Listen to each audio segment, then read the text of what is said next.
Halo adik-adik semua. Assalamualaikum warahmatullahi wabarakatuh. Bagaimana kabar kalian semua? Semoga kalian selalu diberi kesehatan dan selalu dilindungi oleh Allah Subhanahu wa Ta'ala. Perkenalkan, nama kakak Anfiaul Baroro, biasa dipanggil Kak Fian. Nah, di masa pandemi seperti ini, adik-adik harus tetap semangat belajar ya. Meskipun kita tidak bisa bertatap muka secara langsung, tapi kita masih bisa belajar bersama di video pembelajaran hari ini. Hari ini kita akan belajar tentang teks prosedur.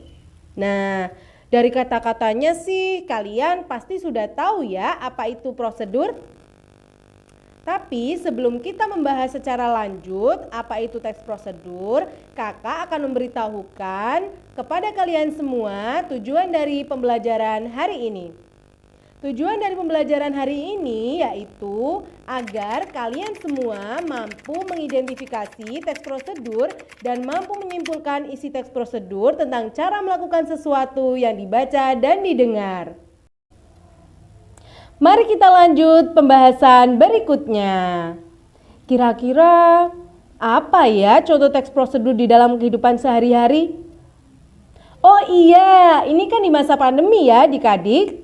Jadi kita harus sering-sering membeli masker untuk menghindari penyakit COVID-19.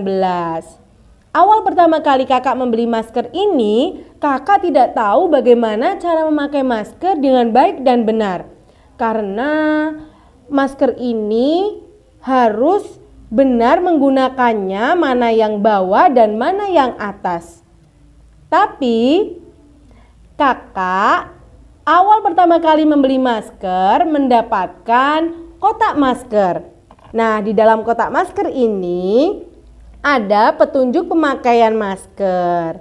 Jadi kakak sudah bisa memakai masker dengan baik dan benar dari petunjuk pemakaian masker ini. Itulah contoh teks prosedur di dalam kehidupan sehari-hari. Selanjutnya, kakak akan menjelaskan tentang pengertian teks prosedur, tujuan teks prosedur, ciri-ciri teks prosedur, jenis-jenis teks prosedur, dan langkah-langkah teks prosedur. Nah, apa sih itu teks prosedur? Teks prosedur merupakan teks yang menjelaskan tentang cara melakukan aktivitas tertentu dengan tujuan untuk memberi petunjuk dengan langkah-langkah atau cara yang berurutan. Selanjutnya, tujuan dari teks prosedur. Tujuan teks prosedur adalah untuk menjelaskan bagaimana cara mengerjakan sesuatu dengan langkah-langkah yang urut serta memudahkan pembaca atau pendengar untuk mengikuti isi dari teks prosedur. Selanjutnya adalah ciri-ciri teks prosedur. Ciri yang pertama yaitu menggunakan kalimat perintah, saran, atau larangan. Yang kedua berisi panduan tentang penggunaan atau pembuatan sesuatu. Yang ketiga menggunakan kata kerja aktif. Yang keempat menggunakan konjungsi. Dan yang kelima terdapat urutan kegiatan. Selanjutnya jenis-jenis teks prosedur. Teks prosedur dibagi menjadi 3. Yang pertama teks prosedur sederhana, yang kedua teks prosedur kompleks, dan yang ketiga teks prosedur protokol. Yang pertama kakak akan menjelaskan tentang teks prosedur sederhana. Teks prosedur sederhana merupakan teks yang memuat tahapan atau langkah-langkah yang tergolong sederhana. Dan langkah-langkah yang dipaparkan tidak banyak, hanya terdiri dari 2 atau 3 langkah-langkah saja. Contohnya seperti prosedur menggunakan setrika, menghidupkan komputer, dan membuat mie instan. Yang kedua, teks prosedur kompleks. Teks prosedur kompleks merupakan teks yang terdiri atas banyak langkah-langkah dan langkah-langkah tersebut berjenjang untuk setiap tahapannya. Contohnya seperti prosedur membuat KTP dan prosedur membuat nasi kuning. Yang ketiga, teks prosedur protokol. Teks prosedur protokol merupakan teks yang langkah-langkahnya tidak terlalu ketat atau rumit dan mudah untuk dipahami. Biasanya teks prosedur protokol ini memiliki lebih dari 3 hingga 4 langkah tahapan. Contohnya seperti prosedur menggunakan mesin cuci, prosedur mencuci tangan, dan prosedur memasak nasi.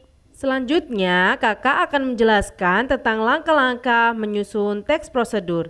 Langkah yang pertama, adik-adik harus memilih topik yang ingin ditulis dalam bentuk teks prosedur.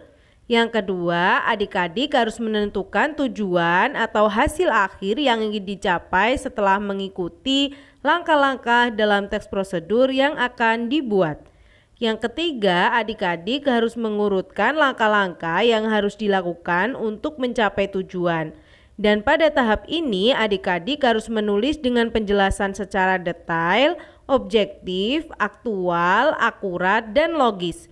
Dan yang keempat, adik-adik harus menutup teks prosedur ini dengan penegasan ulang ya, seperti halnya manfaat yang didapat setelah mengikuti proses dari teks prosedur yang akan dibuat. Selanjutnya, kita akan masuk ke soal dan juga pembahasan. Di sini kakak mempunyai 3 soal dan kita akan membahasnya secara bersama-sama ya adik-adik. Soal yang pertama. Berikut adalah ciri-ciri teks prosedur kompleks kecuali A. Terdapat konjungsi temporal, B. Terdapat verba tingkah laku, C. Terdapat partisipan manusia secara umum, D. Terdapat sindiran, E. Terdapat verba material. Jawabannya adalah D. Terdapat sindiran. Kenapa terdapat sindiran adik-adik? Karena dalam teks prosedur kompleks tidak mengandung kalimat sindiran ya. Soal yang kedua, cermatilah teks berikut. Batang pisang dikerap cukup dalam, kemudian batang pisang dirobohkan pelan-pelan. Caranya salah satu pelepah daunnya ditarik sampai hampir roboh. Tandanya pisang jangan sampai membentur tanah agar tidak rusak. Sebelum tandan dekat ke tanah, ujung tandan dipegang dengan tangan atau disanggah dengan alat yang telah disediakan.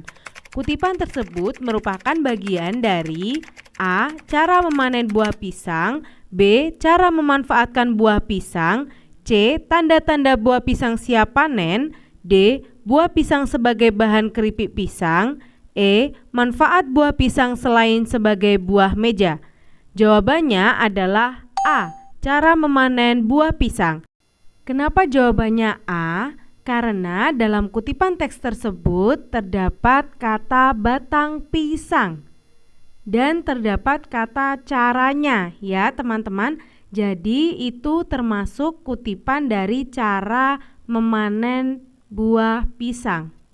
Soal nomor 3. Panaskan malam atau lilin di wajan dengan api kecil sampai mencair. Jangan menggunakan api yang besar untuk menjaga kestabilan suhu kompor. Ambil malam dengan menggunakan canting. Lukislah kain putih dengan canting tersebut sesuai pola yang ada di kain. Kalimat larangan terdapat di kalimat A pertama, B kedua, C ketiga, D keempat. Jawabannya adalah B kedua. Kenapa kedua? Karena pada kalimat yang kedua berbunyi jangan menggunakan api yang besar untuk menjaga kestabilan suhu kompor. Kenapa begitu? Karena kata jangan merupakan kata larangan ya adik-adik. Nah, itulah video pembelajaran hari ini. Semoga bermanfaat bagi adik-adik semua ya. Dan terima kasih sudah mau bergabung dan mendengarkan kakak di sini. Tetap semangat dan selalu belajar. Wassalamualaikum warahmatullahi wabarakatuh.